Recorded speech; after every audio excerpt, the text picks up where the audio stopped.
സൗദിയുടെ ഇടപെടൽ ഈ യുദ്ധവിരാമത്തിൽ അല്ലെങ്കിൽ ആക്രമണം നിർത്തിവെച്ചതിലുണ്ട് എന്ന് വ്യക്തമാകുന്നു. അതിന്റെ പ്രധാനപ്പെട്ട കാരണമായി സൽമാൻ രാജകുമാരൻ വ്യക്തമാക്കിയത് പാകിസ്ഥാനും തുർക്കിയും ഖത്തറും ഒക്കെ അമേരിക്ക ഇക്കാര്യം ധരിപ്പിച്ചു എന്നാണ് വാഷിംഗ്ടൺ പല മാധ്യമങ്ങൾ റിപ്പോർട്ട് ചെയ്യുന്നത്. അതായത് ഊർജ്ജ പ്രതിസന്ധി രൂക്ഷമാകുന്നു, ആക്രമണങ്ങൾ ശക്തമാകുന്നു, തങ്ങളെ ടാർഗറ്റ് ചെയ്യുന്നു. അമേരിക്ക ഇറാനെതിരെ ഓരോ അടിയടിക്കുമ്പോഴും സൗദിയും ഖത്തറും കുവൈറ്റും ബഹറിനും ഒക്കെയാണ് അതിന്റെ പ്രത്യാഘാതങ്ങൾ നേരിടേണ്ടി വരുന്നത്. ഓയിൽ റിഫൈനറികൾക്ക് നേരെ പോലും ആക്രമണം ഉണ്ടാകുന്ന സംഭവങ്ങൾ ഉണ്ടാകുന്നു. ഇതൊക്കെ നിർത്തിവെക്കണമെന്നുള്ള ആവശ്യം അതുകൊണ്ട് തന്നെയാണ് അത് ശക്തമായി സൗദി അമേരിക്കയ്ക്ക് നേരെ ഉന്നയിച്ചിരിക്കുന്നത്. അതെ, സ്വാഭാവികമായും സൽമാൻ രാജകുമാരൻ ഈ വിഷയം ചർച്ച ചെയ്തു എന്ന ഒരു കാര്യം പുറത്തു വരുന്നുണ്ട്. പക്ഷേ ആ ഒരു സൗദിയുടെ അല്ലെങ്കിൽ മധ്യേഷ്യയിലെ രാജ്യങ്ങളുടെ ഒരാവശ്യം മാത്രമല്ല, ട്രംപിന് പുറത്ത് ചില സാമ്പത്തിക സമ്മർദ്ദങ്ങൾ കൂടി ഉണ്ടായിട്ടുണ്ടാകണം. മാത്രമല്ല, നമ്മൾ നേരത്തെ പറഞ്ഞതുപോലെ ഈ അമേരിക്കയുടെ ആയുധശേഖരം കുറയുന്നു എന്നത് അത് 1/3 കുറഞ്ഞു എന്ന കണക്കുകളാണ് പുറത്തു വരുന്നത്. JD വാൻസ് ഉൾപ്പെടെ ഈ കാര്യത്തിൽ ആശങ്ക പ്രകടിപ്പിച്ചിരുന്നു. സംയുക്ത സൈനിക മേധാവി ഈ വിഷയത്തിൽ ആശങ്ക പ്രകടിപ്പിച്ചിരുന്നു. അപ്പോൾ സാമ്പത്തികമായ ഒരു വശം അവിടെ നിൽക്കുന്നു.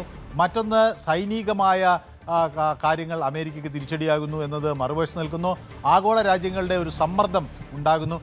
ഇങ്ങനെ ഒട്ടനവധി ഘടകങ്ങളോടൊപ്പം തന്നെ സൗദി രാജകുമാരൻ്റെ അപേക്ഷയും കൂടി ആയതായിരിക്കാം ഒരുപക്ഷെ ട്രംപിനെ ഇരുത്തി ചിന്തിപ്പിച്ചത്. ഇതിൽ ഇസ്രായേലിൻ്റെ ഒരു പ്രതികരണം നമ്മൾ ഉറ്റുനോക്കുന്നു. ഇസ്രായേൽ എന്താണ് ഒരു നിലപാട്? ഇസ്രായേൽ സഹകരിക്കുമെന്നാണ് ട്രംപ് പറയുന്നത്. സ്വാഭാവികമായും അത് നമുക്ക് ആദ്യഘട്ടത്തിൽ വിശ്വാസത്തിലെടുക്കാം. പക്ഷേ എത്രനാൾ ട്രംപ് ഇങ്ങനെ അടങ്ങിയിരിക്കും എന്ന്? ട്രംപ് 2 കാര്യങ്ങൾ തറപ്പിച്ച് പറയുന്നു. ഇറാൻ സമ്മതിച്ചിട്ടുണ്ട് ഹോർമുസ് കടലിടുക്ക് പൂർണ്ണമായി തുറന്നു കൊടുക്കാനും അതിൽ കപ്പൽ ഗതാഗതം എളുപ്പത്തിൽ അനുവദിക്കാനും ഒക്കെയുള്ള ഒരു തീരുമാനമായിട്ടുണ്ട് എന്ന് പറയുന്നു. അതുപോലെ തന്നെ ഇറാൻ സമ്പൂർണ്ണ ആണവ ആയുധീകരണത്തിലേക്ക് തങ്ങൾ സമ്മതിച്ചതായി പറയുന്നുണ്ട്. അപ്പോൾ ഇതൊക്കെ ഇറാൻ അംഗീകരിച്ചിട്ടുള്ളതാണോ, അങ്ങനെ ഒരു ധാരണ ഉണ്ടായിട്ടുണ്ടോ എന്നതിനെയൊക്കെ സംബന്ധിച്ച് ലോകം ഗൗരവത്തോടെ ഉറ്റുനോക്കുകയാണ്. തീർച്ചയായും അതാണ് പ്രധാനപ്പെട്ട വിവരം മനോഭരം നൽകുന്നത്. അങ്ങനെ തൽക്കാലത്തേക്ക് ആക്രമണം, ഈ വാരാന്ത്യത്തിലൊക്കെ അതിശക്തമായ ആക്രമണം അമേരിക്ക നടത്താനിരുന്നതാണ്, അത് നിർത്തിവെക്കുകയാണെന്നാണ് ട്രംപിന്റെ പ്രഖ്യാപനം. മറ്റു വാർത്ത പുറത്തു വരുന്നത് $1,00,000 വരെ മാസ വരിസംഖ്യ നൽകിയാൽ ഡൊണാൾഡ് ട്രംപിന്റെ ട്രൂത്ത് സോഷ്യൽ പോസ്റ്റുകൾ മുൻകൂട്ടി ലഭിക്കും എന്നുള്ള വിവരങ്ങൾ ചില അമേരിക്കൻ മാധ്യമങ്ങൾ പുറത്തുവിടുകയാണ്. അധികാര ദുരുപയോഗമാണെന്നും കോടികളുടെ അഴിമതി എന്നുമാണ് ട്രംപിന്റെ എതിരാളികൾ ഇതുമായി ബന്ധപ്പെട്ട് വിമർശിക്കുന്നത്. US സെനറ്റർമാർ അന്വേഷണം ആവശ്യപ്പെട്ട് വന്ന ഒരു പശ്ചാത്തലം കൂടി പ്രധാനപ്പെട്ട ഒന്നാണ്.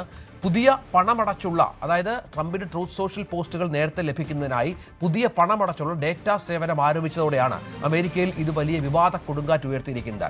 തന്റെ സ്ഥാനം ഉപയോഗിച്ച് വ്യക്തിപരമായ നേട്ടമുണ്ടാക്കുന്ന അഴിമതിയായാണ് ഇതിനെ എതിരാളികൾ വിശേഷിപ്പിക്കുന്നത്.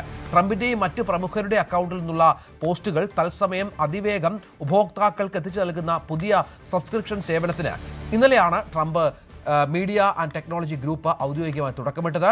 ട്രൂത്ത് API എന്ന് വിളിക്കുന്ന ഈ ആപ്ലിക്കേഷൻ പ്രോഗ്രാമിംഗ് ഇന്റർഫേസ് വഴി വിപണിയെ സ്വാധീനിക്കാൻ കഴിയുന്ന ഏറ്റവും പ്രധാനപ്പെട്ട ട്രംപ് പോസ്റ്റുകളാണ് ബിസിനസ് സ്ഥാപനങ്ങൾക്ക് ലൈവായി ലഭ്യമാകുമെന്നുള്ളതാണ്. മനു, നമുക്കറിയാം ട്രംപ് വലിയൊരു ബിസിനസ്മാനാണ്. അദ്ദേഹത്തിന് ബിസിനസ്സിൽ ആയുധ കച്ചവടവുമായി ബന്ധപ്പെട്ടും ഇത്തരം ബിസിനസ് സ്ഥാപനങ്ങളുമായി ബന്ധപ്പെട്ടും ഒരുപാട് താല്പര്യങ്ങളുണ്ട്. അവിടെയാണ് ഇപ്പോൾ ഇത്തരം ഒരു പുതിയ സംവിധാനം, ഒരു അമേരിക്കൻ അല്ലെങ്കിൽ ഒരു അമേരിക്കൻ പ്രസിഡന്റ് എന്നല്ല, ഒരു രാജ്യത്തിൻ്റെയും മേധാവി ചെയ്യാത്ത തരത്തിലുള്ള വിചിത്രമായ വഴികളിലൂടെ സഞ്ചരിക്കുകയാണ് ട്രംപ്. അതെ രഞ്ജിത്ത്, ട്രംപിൻ്റെ ഒരു വാക്കുകൾ, ഓരോ സമയത്തുള്ള പ്രതികരണങ്ങൾ നമുക്കത് ചിലപ്പോൾ കൗതുകരമായി തോന്നാം, ചിലപ്പോൾ ഭ്രാന്തനാശയങ്ങളൊക്കെ ആയി തോന്നാം. പക്ഷേ ഈ ട്രംപിൻ്റെ ഈ ഓരോ പ്രതികരണവും വിപണിയിൽ വലിയ മാറ്റങ്ങൾക്ക് വഴിവെക്കുന്നുണ്ട്. ഒന്ന്, അത് സ്റ്റോക്ക് എക്സ്ചേഞ്ചുകളെ ബാധിക്കുന്നു. അതുപോലെ തന്നെ കമ്മോഡിറ്റീസിൻ്റെ ട്രേഡിനെ ബാധിക്കുന്നുണ്ട്. കറൻസി എക്സ്ചേഞ്ചുകളെ ബാധിക്കുന്നുണ്ട്. അപ്പോൾ ഡോളറിൻ്റെ വില നിർണ്ണയിക്കുന്നതിന്, അല്ലെങ്കിൽ ഓരോ വിപണിയിൽ വരുന്ന കമ്മോഡിറ്റീസിൻ്റെ വിലയെ ബാധിക്കുന്നതിന്, അല്ലെങ്കിൽ സ്റ്റോക്കുകളുടെ പ്രധാന കമ്പനികളുടെ ഓഹരി വിപണിയെ ബാധിക്കുന്നതിന് ഒക്കെ ട്രംപിൻ്റെ വാക്കുകൾക്ക് കഴിയുന്നുണ്ട്. അപ്പോൾ ഇത് ഒരു ബിസിനസ് സാധ്യതയായി ട്രംപ് കാണുകയാണ്. അങ്ങനെയെങ്കിൽ ഒരു പ്രീമിയം ഡാറ്റ സർവീസ് ട്രംപ് നൽകുകയാണ്. അപ്പോൾ ഇത്തരം തനിക്ക് പ്രത്യേക പണം നൽകി, അല്ലെങ്കിൽ ഈ കമ്പനിക്ക് പ്രത്യേക പണം നൽകുന്ന, അതിന് വരിസംഖ്യ നൽകുന്ന ആളുകൾക്ക് താൻ സോഷ്യൽ മീഡിയയിൽ പങ്കുവയ്ക്കാൻ പോകുന്ന കുറിപ്പുകൾ മുൻകൂട്ടി നൽകുക.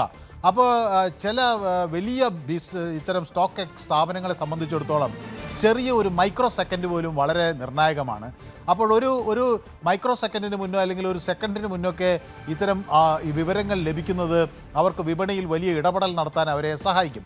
അപ്പോൾ അതൊക്കെ മുൻകൂട്ടി കണ്ടുകൊണ്ട് അപ്പോൾ ട്രംപ് ഒരു പ്രഖ്യാപനം നടത്തുമ്പോൾ ഒരു വലിയ മേഖലയെ അത് ബാധിച്ചേക്കാം എന്ന ഒരു സന്ദേശം പെട്ടെന്ന് മനസ്സിലാക്കാനും ആ മേഖലയിലുള്ള സ്റ്റോക്കുകൾ അതിവേഗം വിറ്റഴിക്കാൻ അവർക്ക് കഴിയും. അല്ലെങ്കിൽ ആ സ്റ്റോക്കുകൾ വാങ്ങിക്കൂട്ടാൻ ഒരുപക്ഷെ നേട്ടമുണ്ടാക്കുന്നുവെന്ന് മനസ്സിലാക്കുമ്പോൾ സ്റ്റോക്കുകൾ വാങ്ങിക്കൂട്ടാൻ കഴിയും. അങ്ങനെ ട്രംപിൻ്റെ പ്രതികരണം എന്താണ്, ട്രംപ് പ്രതികരിക്കാൻ പോകുന്നത് എന്ന് മുൻകൂട്ടി അറിയുക എന്നുള്ളതാണ് ഈ സർവീസ് വഴി ട്രംപ് ലക്ഷ്യം വയ്ക്കുന്നത്. ട്രംപ് മീഡിയ ആൻഡ് ടെക്നോളജി ഗ്രൂപ്പാണ് ഇത്തരത്തിൽ ഒരു ട്രൂത്ത് API എന്ന ഒരു സംവിധാനം പുറത്തു കൊണ്ടുവരുന്നത്. ഇത് $1,00,000 എന്ന വലിയ തുകയാണ് ഇതിന് ചെലവഴിക്കുന്നത്. ഏതായാലും ഒരു ഔദ്യോഗിക പദവി ഇങ്ങനെ ദുരുപയോഗം ചെയ്ത് തൻ്റെ സ്വകാര്യ നേട്ടങ്ങൾക്ക് അല്ലെങ്കിൽ സ്വയം പണമുണ്ടാക്കാനൊക്കെയായി ട്രംപ് ഈ പ്രവർത്തികൾ ചെയ്യുന്നതിനെതിരെ വലിയ തോതിൽ അവിടെ ഡെമോക്രാറ്റുകൾ അമേരിക്കയിൽ വിമർശനം ഉന്നയിക്കുന്നുണ്ട്. ഇത് ഒരു അധികാര ദുർവിനിയോഗമാണ് എന്ന് അവർ പറയുന്നുണ്ട്. സ്വകാര്യ ബിസിനസ് താൽപ്പര്യങ്ങളെ ഈ ഔദ്യോഗിക പദവികളുമായി കൂട്ടിക്കുഴയ്ക്കുന്ന ട്രംപിൻ്റെ രീതി അമേരിക്കയിൽ മുൻകാലത്ത് കേട്ടുകേൾവിയില്ലാത്തതാണ് എന്ന് അവർ പറയുന്നു. മാത്രമല്ല, ഈ ട്രംപിൻ്റെ താരിഫുകളെ പറ്റിയുള്ള അല്ലെങ്കിൽ ഫോറിൻ പോളിസിയെ പറ്റിയുള്ള വിദേശകാര്യ നയത്തെപ്പറ്റി അല്ലെങ്കിൽ മിലിറ്ററി എന്ന് പറയുന്ന സൈനിക നടപടികളെപ്പറ്റി കോർപ്പറേറ്റ് എൻഡോഴ്സ്മെൻറ്റുകളെ പറ്റിയൊക്കെയുള്ള വിവരങ്ങൾ ഇങ്ങനെ മുൻകൂട്ടി ആളുകൾക്ക് നൽകി അതുവഴി പണമുണ്ടാക്കാൻ ശ്രമിക്കുന്നത് ശരിയായ ഒരു രീതിയല്ല.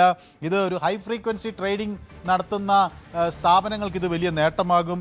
അവർക്ക് മില്ലി സെക്കൻഡുകളൊക്കെ വളരെ പ്രധാനപ്പെട്ടതാണ് ട്രേഡിങ്ങിൽ. നമുക്കറിയാം, അത് പെട്ടെന്ന് തീരുമാനമെടുക്കാനും ഓഹരികൾ വാങ്ങിക്കൂട്ടാനും വിറ്റഴിക്കാനും ഒക്കെ ഉള്ള തീരുമാനങ്ങൾ എടുക്കാൻ ഒരു സെക്കൻഡ് മുന്നേ ഈ ട്രംപിൻ്റെ വിവരങ്ങൾ കിട്ടുക എന്നത് പ്രധാനമാണ്.